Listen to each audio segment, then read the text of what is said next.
Welcome to Shri Rajiv Gandhi IAS academy. Friends, இந்த வீடியோவில் August 15ஆம் தேதிக்கான கரண்ட் அஃபேர்ஸ் எல்லாமே பார்க்க போகிறோம். அனைவருக்குமே இனிய சுதந்திர தின நல்வாழ்த்துக்கள். ஃப்ரெண்ட்ஸ், இந்த வீடியோடைய நோட்ஸ் எல்லாமே கீழே பிடிஎஃப் டிஸ்கிரிப்ஷனில் கொடுத்துருக்கோம். அது எல்லாமே கிளிக் பண்ணி டவுன்லோட் பண்ணிச்சிங்க. அப்புறம் நம்ம டெலிகிராம் குரூப் டெய்லியுமே கீழே டிஸ்கிரிப்ஷனில் கொடுத்துருக்கோம். அதுலேயுமே கிளிக் பண்ணி ஜாயின் பண்ணிங்க. நம்மளுடைய டெலிகிராம் குரூப்பில் டெய்லியுமே கரண்ட் அஃபேர்ஸ் குயிசஸ் கண்டுபிடி வரும். நீங்களுமே ஜாயின் பண்ணி அட்டன் பண்ணிக்கலாம். ஓகே, சரி வாங்க பார்க்கலாம். ஃபஸ்ட்டு, எந்த மாநகராட்சி சிறந்த மாநகராட்சிக்கான தமிழக அரசின் விருது 2024 பெற்றது? இதற்கான ஆன்சர் கோவை. இப்போ பார்த்தீங்கன்னா முதலமைச்சரின் சிறந்த உள்ளாட்சி அமைப்புகளுக்கான விருது இப்போ வழங்கியிருக்காங்க. இந்த சுதந்திர தினத்துடைய அடிப்படையில் இந்த சுதந்திர தினத்துடைய கொண்டாட்டத்தில் தான் இதை வழங்கியிருக்காங்க. சிறந்த மாநகராட்சிக்கான விருது பெற்றது கோவை மாநகராட்சி. சிறந்த நகராட்சிக்கான விருது பெற்றது திருவாரூர் நகராட்சி. சிறந்த பேரூராட்சிக்கான விருது பெற்றது சூலூர் பேரூராட்சி. இது கோவை மாவட்டத்தில் தான் இருக்குது. அடுத்தது, சிறந்த மண்டலத்திற்கான விருது பெற்றது சென்னை மாநகராட்சியுடைய 14வது மண்டலம். அடுத்தது, தமிழக அரசின் டாக்டர் ஆப்பாஜே அப்துல் கலாம் விருது 2024 யாருக்கு வழங்கப்பட்டது? இதற்கான ஆன்சர் வீரமுத்துவேல். இப்போ ஆப்பாஜே அப்துல் கலாம் அப்படின்னா நம்ம இங்கிலீஷில் ஏபிஜே அப்துல் கலாம் அப்படின்னு சொல்கிறோம்ல, அதுதான் அவங்க தமிழில் ஆப்பாஜே அப்படின்ற மாதிரி மாற்றிருக்காங்க. ஆப்பாஜே அப்துல் கலாம் விருது 2024 இது யாருக்கு வழங்கியிருக்காங்க அப்படின்னா வீரமுத்துவேல் அவர்களுக்கு தான் வழங்கியிருக்காங்க. இவர் சந்திராயன் 3 திட்ட இயக்குனர். இவர் விழுப்புரம் மாவட்டத்தை சேர்ந்தவர். சந்திராயன் 3 இது விண்ணில் செலுத்தப்பட்ட தினம் ஜூலை 14ஆம் தேதி 2023. அதுவே இந்த சந்திராயன் 3 நிலவில் தரையிறங்கின தினம் ஆகஸ்ட் 23ஆம் தேதி 2023. இந்த ஆகஸ்ட் 23ஆம் தேதியை தான் நம்ம தேசிய விண்வெளி தினமாக கடைபிடிக்க போகிறோம். இதை எந்த ராக்கெட் மூலமாக லான்ச் பண்ணாங்க அப்படின்னா LVM-3 அப்படின்னா லான்ச் வெஹிக்கிள் மார்க் 3 அப்படிங்கிறது தான். இந்த டீட்டெயிலெலாம் நமக்கு முக்கியமானது. இப்போ உங்களுக்கான கேள்வி, சந்திராயன் 3 நிலவில் தரையிறங்குச்சுல, அந்த புள்ளியை நம்ம என்னவா சொல்கிறோம் அப்படிங்கிறது உங்களுக்கு தெரியும் அப்படின்னா கமெண்ட்ஸில் சொல்லுங்கள். அடுத்தது, தமிழகத்தில் முதல்வர் மருந்தகம் திட்டம் எப்போது தொடங்கப்படும்? இதற்கான ஆன்சர் 2025 ஜனவரி 14. இப்போ பார்த்தீங்கன்னா முதல்வர் மருந்தகம் அப்படிங்கிற ஒரு திட்டத்தை தொடங்க போகிறோம். அதாவது தமிழக அரசு தொடங்க போகிறாங்க. 2025ஆவது ஆண்டு ஜனவரி 14ஆம் தேதி தொடங்க போகிறாங்க. பொங்கல் திருநாள் என்று தான் இதை தொடங்க போகிறாங்க. இதோடைய நோக்கம் என்ன அப்படின்னா குறைந்த விலையில் மருந்துகளை விற்கணும் அப்படிங்கிறதுக்கான ஒரு ஃபார்மசி தான் இது ஒரு மருந்து கடைகள் தான். ஓகேவா? முதல் கட்டமாக ஒரு 1000 மருந்தகங்கள் தமிழகம் முழுவதுமே தொடங்க போகிறாங்க. அதே மாதிரி இந்த சுதந்திர தினம் அன்னைக்கு நம்முடைய முதல்வர் ஸ்டாலின் ஒரு முக்கியமான அறிவிப்பு வெளியிட்டிருக்காரு. என்னென்னா 2026 ஜனவரிக்குள்ளாடி 75,000க்கும் மேற்பட்ட அரசு பணியிடங்கள் நிரப்பப்படும் அப்படின்னு சொல்லியிருக்காரு. அதனால் நமக்கு இந்த ஆண்டு அடுத்த ஆண்டெல்லாம் போட்டித் தேர்வாளர்களுக்கு ஒரு பொன்னான ஆண்டு அப்படின்னே சொல்லலாம். ஏன்னா டிஎன்பிஎஸ்சியில் குரூப் 4, குரூப் 2, குரூப் 1, அடுத்தது டீச்சரில் பார்த்தீங்க அப்படின்னா யூஜிடிஆர்பி, பிஜிடிஆர்பி, அதுக்கப்புறம் போலீஸில் தமிழ்நாடு பிசி, தமிழ்நாடு எஸ்ஐ, இது தவிர இன்னும் நிறைய வேகன்சிஸ் அனௌன்ஸ் பண்ணுறதுக்கான வாய்ப்பு இருக்குது. அதனால் நல்லா படித்து இந்த ஆண்டு அடுத்த ஆண்டில் பார்த்தீங்க அப்படின்னா நீங்கள் வேலைக்கு போயிடலாம். ஓகே, அடுத்தது, பிரதான் மந்திரி பாரதிய ஜன் ஔஷாதி கேந்திரா. இது என்ன அப்படின்னா எப்படி நம்ம தமிழக அரசு மருந்தகங்கள் தொடங்க போகிறாங்களோ அதே மாதிரி மத்திய அரசு மருந்தகங்கள் திறந்துருக்காங்க. அதோடைய பேர் தான் பிரதான் மந்திரி பாரதிய ஜன் ஔஷாதி கேந்திரா அப்படிங்கிறது. தமிழில் மத்திய அரசின் மக்கள் மருந்தகம் அப்படின்னு சொல்லுவாங்க. இது 2008ஆவது ஆண்டே தொடங்கிட்டாங்க. ஆனாலுமே 2014ஆவது ஆண்டு பிரதமர் மோடி பதவியேற்றதுக்கு அப்புறம் தான் 2015ஆவது ஆண்டு இந்த திட்டத்தை மேம்படுத்தியிருந்தாங்க. நம்ம இந்தியாவில் இப்போது 10,000 மக்கள் மருந்தகங்கள் இருக்குது. ஓகே, இப்போ உங்களுக்கான கேள்வி, இப்போது முதல் முறையாக இந்த மக்கள் மருந்தகத்தை ஒரு வெளிநாட்டில் திறந்து வச்சாங்க. நம்முடைய வெளியுறவுத்துறை அமைச்சரான ஜெய்சங்கர் போய் திறந்து வச்சுருந்தாங்க. அது எந்த நாடு அப்படிங்கிறது உங்களுக்கு தெரியும் அப்படின்னா அதை கமெண்ட்ஸில் சொல்லுங்கள். அது நம்ம கரண்ட் அஃபேர்ஸில் கூட பார்த்துருப்போம். ஓகே, இப்போது இந்த மக்கள் மருந்தகங்கள்லாம் இருக்குல்ல, இங்கே மலிவு விலையில் ஜெனரிக் மருந்துகள் கிடைக்கும். ஜெனரிக் மருந்துகள் அப்படின்னா ஒரிஜினல் மருந்து மாதிரியே கிட்டத்தட்ட அதுடைய மூலக்கூறுகளை வைத்து ஒரு நார்மலான ஒரு மருந்து உருவாக்குவாங்க. ஒரிஜினல் மருந்து 1000 ரூபா அப்படின்னா இது ஒரு 150 ரூபா 200 ரூபா அந்த ரேஞ்சில் தான் இருக்கும். ஓகே ஃப்ரெண்ட்ஸ், நம்ம ராஜீவ் காந்தி ஐஏஎஸ் அகாடமியில் டிஎன்பிஎஸ்சி குரூப் 1, குரூப் 2, குரூப் 4 இதுக்கான பாடப்புத்தகங்கள் எல்லாமே இருக்குது. நீங்கள் மொத்தமாக வாங்கிக்கலாம். இல்லை உங்களுக்கு தேவைப்படுற புத்தகங்கள் மட்டும் வேணும் அப்படின்னா நீங்கள் அதெல்லாம் கூட கால் பண்ணி ஆர்டர் பண்ணி வாங்கிக்கலாம். நீங்கள் வாங்கணும் அப்படின்னா ஸ்க்ரீனில் தெரிகிற இந்த நம்பருக்கு கால் பண்ணி ஆர்டர் பண்ணிக்கலாம். நீங்கள் தமிழ்நாட்டில் எங்கே இருந்தீங்க அப்படின்னாலும் கொரியர் மூலமாக இது உங்களுக்கு நாங்கள் சென்ட் பண்ணி தந்துடுவோம். அதே மாதிரி இப்போ டிஎன்பிஎஸ்சி குரூப் 2, குரூப் 2 எக்ஸாமுக்கான ஆன்லைன் லைவ் கிளாஸுமே நடந்துகிட்ருக்கு.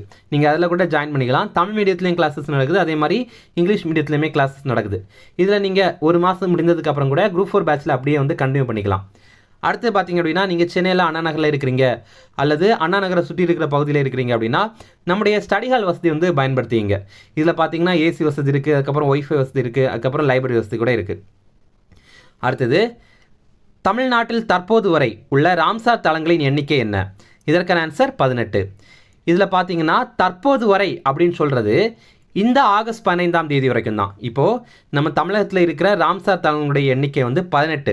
இப்போ ராம்சார் தலம் அப்படின்னு ஒரு இடத்த அவங்க வந்து அங்கீகாரம் கொடுத்துட்டாங்க அப்படின்னா அந்த இடத்த பாதுகாக்கிறதுக்காக மாநில அரசு நிதி ஒதுக்கும், அதே மாதிரி மத்திய அரசு நிதி ஒதுக்கும், அதே மாதிரி உலக அமைப்புகள் கூட நிதி ஒதுக்குவாங்க. ஏன்னா இதெல்லாம் ராம்சார் தலம், இது ரொம்ப முக்கியமாக பாதுகாக்கணும் அப்படிங்கிறதான் அர்த்தம். ஓகே, இப்போ பாருங்கள், இது வரைக்கும் தமிழகத்தில் 16 ராம்சார் தலங்கள் தான் இருந்தது. இப்போ புதிதாக 2 ராம்சார் தலங்கள் அறிவிச்சிருக்காங்க. அதனால தான் இப்போ 18 ராம்சார் தலங்கள் இருக்குது. எதெல்லாம் அது அப்படிங்கிறது நம்ம எக்ஸாமில் ரொம்ப முக்கியமானது. நம்ம எக்ஸாமில் என்ன கேட்கலாம் அப்படின்னா, நஞ்சராயன் பறவைகள் சரணாலயம் தற்போது ராம்சார் தலமாக அங்கீகரிக்கப்பட்டது, அது எந்த மாவட்டத்தில் இருக்குது அப்படின்ற மாதிரி கேட்பாங்க. அது இப்போ திருப்பூர் மாவட்டத்தில் தான் இருக்குது. அதே மாதிரி விழுப்புரம் மாவட்டத்தில் கழுவேலி பறவைகள் சரணாலயத்தையும் ராம்சார் தலமாக அங்கீகாரம் பண்ணியிருக்காங்க. இதை தவிர மத்திய பிரதேசத்துடைய தவா நீர்த்தேக்கம் இதற்கும் ராம்சார் தலம் அப்படிங்கிற அங்கீகாரம் கொடுத்துருக்காங்க. அப்போது இந்தியாவில் இப்போ இருக்கிற மொத்த ராம்சார் தலங்கள் வந்து 85. அப்படி பார்த்தீங்கன்னா இந்த 2024ஆவது ஆண்டு ஆகஸ்ட் 15ஆம் தேதி படி பார்த்தீங்கன்னா இந்தியாவில் இருக்கிற மொத்த ராம்சார் தலங்களுடைய எண்ணிக்கை 85. ஏன்னா ஏற்கனவே ஒரு டிஎன்பிஎஸ்சி எக்ஸாமில் என்ன கேட்டிருந்தாங்க அப்படின்னா 2023ஆவது ஆண்டு ஆகஸ்ட் 15ஆம் தேதி வரை எவ்வளோ ராம்சார் தலங்கள் இருந்தது அப்படின்ற மாதிரி கேட்டிருந்தாங்க. சரிங்களா? ஆனால் நீங்கள் வந்து இதை பார்த்து வச்சிங்க. ஓகே, இப்போது ராம்சார் தலங்கள் ரொம்ப அதிகமாக இருக்கிறது தமிழ்நாட்டில் தான். 18 ராம்சார் தலங்கள் இருக்குது. அடுத்தது ரொம்ப அதிகமாக இருக்கிறது உத்தரப்பிரதேசம், அங்கே வந்து 10 ராம்சார் தலங்கள் இருக்குது. எதனால் இது ராம்சார் தலம் அப்படின்னு சொல்கிறாங்கன்னா 1971ஆவது ஆண்டு ஈரானில் ராம்சார் நகரில் ஒரு உடன்படிக்கை போட்டிருந்தாங்க. என்னென்னா நம்ம இந்த மாதிரி இயற்கைக்கு முக்கியத்துவம் வாய்ந்த பகுதிகளை எல்லாம் ராம்சார் தலம் அப்படிங்கிற அங்கீகாரம் கொடுத்து அதை பாதுகாக்கணும் அப்படிங்கிறதான் அந்த ஒப்பந்தம். அடுத்தது, தற்போது தமிழகத்தில் எத்தனை மரகத பூஞ்சோலைகள் அமைக்கப்பட்டன? இதற்கான ஆன்சர் 75. இப்போது நம்ம தமிழகத்தில் 75 மரகத பூஞ்சோலைகள் வந்து அமைத்திருக்காங்க. ஒவ்வொரு மரகத பூஞ்சோலையும் 1 ஹெக்டர் நிலப்பரப்பு கொண்டது. முதல் கட்டமாக 29 மாவட்டங்களில் அரசு நிலங்களை தேர்வு பண்ணி இந்த மாதிரி அமைத்திருக்காங்க. மரகத பூஞ்சோலைகள் அங்கே என்னென்ன இருக்கும் அப்படின்னா மரங்கள் இருக்கும், அடுத்தது பழ மரங்கள் இதெல்லாமே நட்டிருப்பாங்க, அப்புறம் ஆழ்துளை கிணறுமே அமைத்திருப்பாங்க. அதனால் அங்கே இருக்கிற தண்ணி தேவைகள் எல்லாம் அதன் மூலமாக பூர்த்தி அடையும். அதுக்கப்புறம் நாற்காலிகள், அதுக்கப்புறம் நிரந்தர கூடாரம், நடைபாதைகள் இதெல்லாமே அமைக்கப்பட்டிருக்கும். அடுத்தது, இப்போது தமிழக அரசு சார்பில் சுற்றுச்சூழல் கண்காணிப்பு மையம் வந்து அமைத்திருக்காங்க.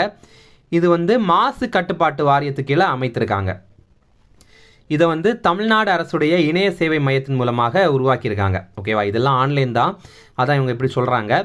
இது என்ன அப்படின்னா இதன் மூலமாக நம்ம என்ன பண்ண முடியும் அப்படின்னா தொழிற்சாலைகளில் இருந்து வெளியாகிற கழிவு நீர், காற்று, அப்புறம் நீரின் தரம் இதெல்லாத்தையும் 24 மணி நேரமும் கண்காணிக்க முடியும். அடுத்தது, மருத்துவ கழிவுகள் கொண்டு செல்கிற வாகனங்களுடைய இயக்கத்தை 24 மணி நேரமும் கண்காணிக்க முடியும்.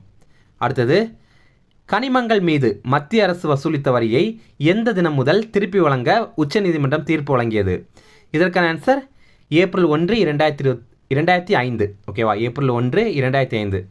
இது கொஞ்சம் ட்விஸ்டடானது தான், அந்த நீங்கள் ஈஸியாக அண்டர்ஸ்டாண்ட் பண்ணிக்கலாம். இப்போ பாருங்கள், உச்சநீதிமன்றம் ரீசெண்டாக ஒரு தீர்ப்பு வழங்கியிருந்தாங்க. என்னென்னா கனிம வளங்கள், அப்புறம் கனிம வளம் நிறைந்த நிலங்கள் இதன் மேலே வரி விதிக்கிறதுக்கு மாநில அரசிற்கு சட்ட அதிகாரம் இருக்குது அப்படிங்கிற மாதிரி உச்சநீதிமன்றம் தீர்ப்பு வழங்கியிருந்தாங்க. ஏன்னா அதுக்கு முன்னாடி பார்த்தீங்க அப்படின்னா செஸ் வரி தான் விதிச்சுட்டு இருந்தாங்க, அதாவது மத்திய அரசுடைய வரி தான் விதிச்சுட்டு இருந்தாங்க. அப்போ மாநில அரசு என்ன பண்ணோம் அப்படின்னா மத்திய அரசுடைய அந்த வரியை விதித்து அந்த காசை அப்படியே மத்திய அரசுக்கே கொடுத்துருவாங்க. அப்போது ஒவ்வொரு முறையும் அந்த வரி அப்படியே மத்திய அரசு வழங்கிட்டு இருந்தாங்க. ஆனால் இப்போ உச்சநீதிமன்றத்துடைய தீர்ப்பில் அடிப்படையில் என்ன சொல்கிறாங்க அப்படின்னா இந்த வரி எல்லாமே மாநில அரசுக்கு தான் சொந்தம் அப்படின்ற மாதிரி சொல்கிறாங்க. அப்போது இப்போ என்ன சொல்கிறாங்க அப்படின்னா ஏப்ரல் 1ஆம் தேதி 2005ஆவது ஆண்டிலிருந்தே அவங்க வரி விதித்து மத்திய அரசுக்கு கொடுத்துருப்பாங்கல்ல காசு, அந்த காசு எல்லாத்தையும் திருப்பி மாநில அரசுக்கே கொடுக்கணும் அப்படின்ற மாதிரி சொல்கிறாங்க. ஓகேவா? அதான் இப்போ பாருங்கள், அப்போ மத்திய அரசு இதுவரைக்கும் வசூலித்த வரியை ஏப்ரல் 1ஆம் தேதி 2005ஆவது ஆண்டிலிருந்து முன்தேதியிட்டு பெற மாநிலங்களுக்கு அனுமதி வழங்கியிருக்காங்க உச்சநீதிமன்றம். முன்தேதியிட்டு அப்படின்னா இப்போ வந்து இந்த சட்டம் கொண்டு வந்திருக்காங்க தான், ஆனால் அன்னையிலேருந்து இன்னைக்கு வரை இருக்க காசை வந்து அவங்க கொடுக்கணும் அப்படிங்கிறதான் அர்த்தம். ஓகேவா? அப்போது இப்போ உடனே நீங்கள் இப்படி கேட்டீங்க அப்படின்னா மத்திய அரசு வந்து எப்படி தரும் அப்படின்னு மத்திய அரசு சொல்கிறாங்க. அப்போ வந்து உச்சநீதிமன்றம் என்ன சொல்கிறாங்க அப்படின்னா, நீங்கள் உடனே கொடுக்க வேண்டாம், இன்றைக்கே கொடுக்க வேண்டாம். 2026 ஆண்டு ஏப்ரல் 1ஆம் தேதியிலிருந்து 12 ஆண்டுகளாக கொடுங்க, தவணை முறையில் கொடுங்க, ஒரேடியாக கொடுக்க வேண்டாம், நீங்கள் கொஞ்சம் கொஞ்சமாக கொடுங்க அப்படின்ற மாதிரி உச்சநீதிமன்றம் மத்திய அரசுக்கிட்ட சொல்கிறாங்க. இப்போது இது ஒரு வழக்குடைய அடிப்படையில் தான் இந்த ஒரு தீர்ப்பு வழங்கியிருந்தாங்க. அந்த வழக்குடைய பின்னணி நம்ம பார்க்கலாம். தமிழகத்தில் சுரங்கத்தை இந்தியா சிமெண்ட்ஸ் நிறுவனம் வந்து குத்தகைக்கு எடுத்திருந்தாங்க. அதற்காக தமிழக அரசிற்கு உரிமத்தொகை வந்து செலுத்திட்டு இருந்தாங்க. அப்புறம் பார்த்தீங்கன்னா இந்த உரிமத்தொகையுடன் கூட தமிழக அரசு கூடுதலாக செஸ் வரியை வந்து செலுத்தியிருந்தாங்க. இது மத்திய கலால் மற்றும் சேவை வரி. அப்போ இந்த காசு யாருக்கு போகும்? மத்திய அரசுக்கு தான் போகும். அப்போ தமிழக அரசு இந்த காசு, அந்த வரியை வந்து விதிக்கிறது தமிழக அரசு தான், ஆனால் அந்த காசு வந்து மத்திய அரசுக்கு போயிட்டு இருந்தது. அப்போது 1989 ஆண்டு உச்சநீதிமன்றத்துடைய 7 நீதிபதிகள் அமர்வு இதை விசாரித்தாங்க. அப்போது இந்தியா சிமெண்ட்ஸ் நிறுவனத்திற்கு ஆதரவாக தான் தீர்ப்பு வழங்கியிருந்தாங்க. இப்போது இதற்கு மேல்முறையீடாக மறுபடியும் வந்து வழக்கு தொடரப்பட்டது உச்சநீதிமன்றத்தில். அப்போ என்னாச்சு அப்படின்னா, இந்த ஜூலை 25ஆம் தேதி 8 நீதிபதிகள் கொண்ட அரசியல் சாசன அமர்வு வந்து தீர்ப்பு வழங்கியிருந்தாங்க. அவங்க என்ன சொன்னாங்க அப்படின்னா, கனிம வளங்கள் அப்புறம் கனிம வளம் நிறைந்த நிலங்கள் மீது வரி விதிக்கிறதுக்கு மாநில அரசுக்கு தான் சட்ட அதிகாரம் இருக்குது அப்படின்ற மாதிரி தீர்ப்பு வழங்கியிருக்காங்க. அதனால தான் அப்போலேருந்து இப்போ வரைக்கும் எவ்வளோ ரூபாய் வந்து மாநில அரசு வரியாக விதித்து மத்திய அரசு வழங்கினாங்களோ அந்த காசெல்லாம் திருப்பி கொடுக்கறதுக்காக தீர்ப்பு வழங்கியிருக்காங்க. அடுத்தது, அமலாக்கத்துறையின் புதிய இயக்குநராக நியமனம் செய்யப்பட்டவர் யார்? இதற்கான ஆன்சர் ராகுல் நவீன். இடி, அதாவது என்ஃபோர்ஸ்மெண்ட் டைரக்டரேட், அமலாக்கத்துறை, அதோடைய புதிய இயக்குநராக ராகுல் நவீன் அப்படிங்கிற ஒருத்தரை நியமனம் பண்ணியிருக்காங்க. அமலாக்கத்துறை இவங்க என்ன பண்ணுவாங்க அப்படின்னா, நம்ம நாட்டில் பண மோசடி, அதுக்கப்புறம் அந்நிய செலாவணி தொடர்பான குற்ற வழக்குகளை விசாரிக்கிற அமைப்பு தான் இந்த அமலாக்கத்துறை. இதை எப்போ உருவாக்கியிருந்தாங்க அப்படின்னா 1956 ஆண்டு மே 1ஆம் தேதி உருவாக்கியிருந்தாங்க. இப்போ இதே மாதிரி ரீசெண்டாக வேற ஒருத்தர் அப்பாயின்ட் பண்ணாங்க, அதை பார்க்கலாம். இந்தியாவுடைய பாதுகாப்புத்துறை செயலராக கிரிதர் அரமானே அப்படிங்கிற ஒருத்தரை நியமனம் பண்ணியிருந்தாங்க.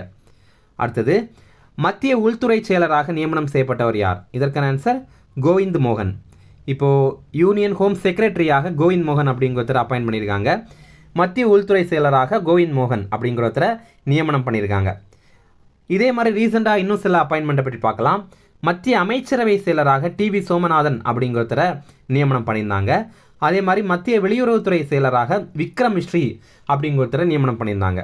அடுத்தது, இந்திய ஆண்கள் ஜூனியர் ஹாக்கி அணியின் புதிய தலைமை பயிற்சியாளராக நியமனம் செய்யப்பட்டவர் யார்? இதற்கான ஆன்சர் ஸ்ரீஜேஷ். இப்போ பார்த்தீங்க அப்படின்னா பாரிஸ் ஒலிம்பிக் போட்டி நடைபெற்றது. இதில் இந்திய ஆண்கள் ஹாக்கி அணி வெண்கல பதக்கம் ஜெயிச்சிருந்தாங்க. அந்த டைமில் கோல் கீப்பராக இருந்தது இந்த ஸ்ரீஜேஷ் அவர்கள் தான். இவர் நான் ஓய்வு பெறேன் அப்படின்ற மாதிரி அறிவிச்சிருந்தார். இப்போ அதை தொடர்ந்து இந்திய ஆண்கள் ஜூனியர் ஹாக்கி அணியுடைய பயிற்சியாளராக அவர் நியமனம் பண்ணியிருக்காங்க.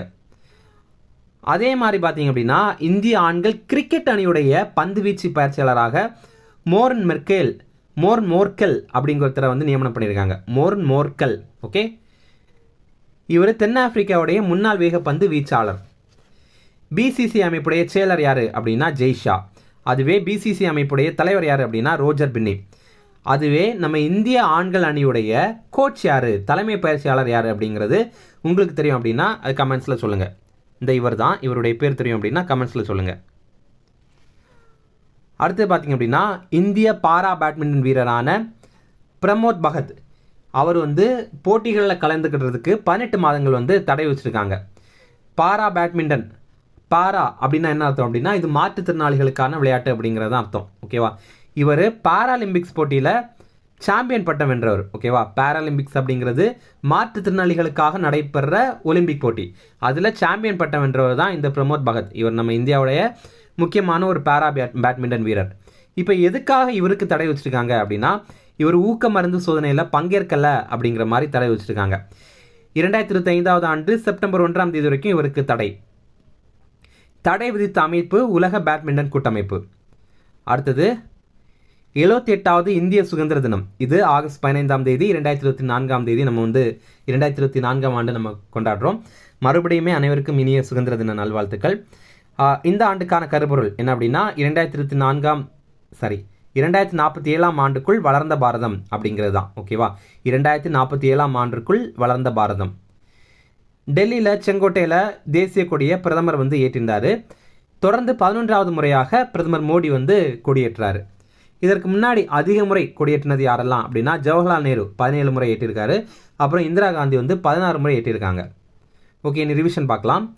எந்த மாநகராட்சி சிறந்த மாநகராட்சிக்கான தமிழக அரசின் விருது 2024 பெற்றது?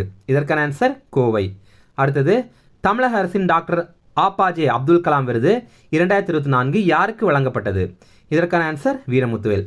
அப்போ நம்ம கேட்ட கொஸ்டின் ஞாபகம் வச்சுங்க. இந்த சந்திராயன் 3 வந்து தரையிறங்குச்சுல, அந்த புள்ளியுடைய பேர் என்ன அப்படிங்கிறது. அடுத்தது, தமிழகத்தில் முதல்வர் மருந்தகம் திட்டம் எப்போது தொடங்கப்படும்? இதற்கான ஆன்சர் 2025 ஜனவரி 14. அடுத்தது, தமிழகத்தில் தற்போது வரை உள்ள ராம்சார் தலங்களின் எண்ணிக்கை என்ன?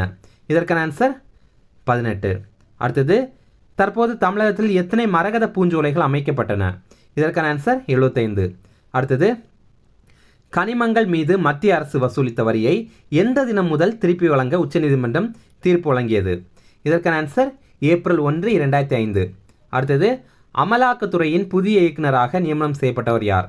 இதற்கான ஆன்சர் ராகுல் நவீன். அடுத்தது, மத்திய உள்துறை செயலராக நியமனம் செய்யப்பட்டவர் யார்? இதற்கான ஆன்சர் கோவிந்த் மோகன். அவ்வளோதான் ஃப்ரெண்ட்ஸ். இந்த வீடியோ பிடிச்சிருந்தா கண்டிப்பாக லைக் பண்ணுங்கள். நம்மளுடைய சேனலுக்கு சப்ஸ்கிரைப் பண்ணி வச்சுங்க. உங்களுடைய நண்பர்களுக்குமே ஷேர் பண்ணுங்கள். கண்டிப்பாக இது அவங்களுக்கும் பயனுள்ளதாக இருக்கும். Okay, thank you. Chennai Shri Rajiv Gandhi IAS அகாடமியில யூபிஎஸ்சி, டிஎன்பிஎஸ்சி குரூப் 1, குரூப் 2 மற்றும் TNPSC civil judge, APP exam உட்பட police sub inspector, field surveyor, land draftsman ஆகிய பணிகளுக்கான சிறப்பு கோச்சிங்ல ஜாயின் பண்ணுங்க. 100% பாஸ் பண்ணுங்க, அரசு அதிகாரி ஆயிடுங்க.